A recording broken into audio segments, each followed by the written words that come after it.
The look on J.J. Watt's face when he exited Sunday Night Football in the first quarter left little doubt about the news that would follow.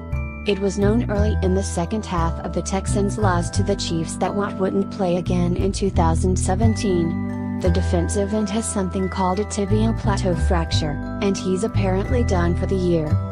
Injuries have derailed a player who used to never miss games. Football's a cruel game.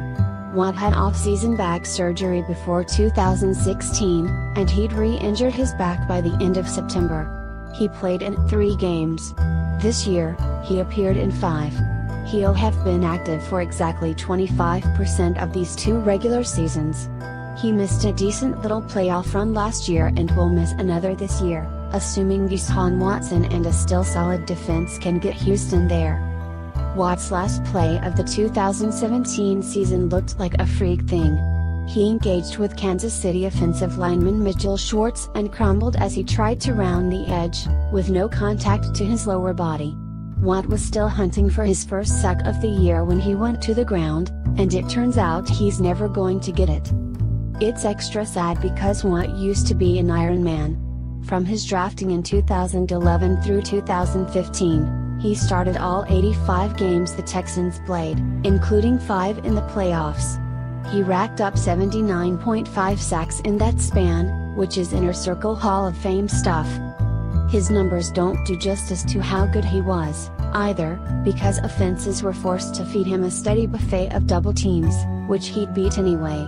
During Watt's 2011-15 run, Houston finished in the top 9 in scoring defense 4 times and in the top 7 in total defense 4 times, too.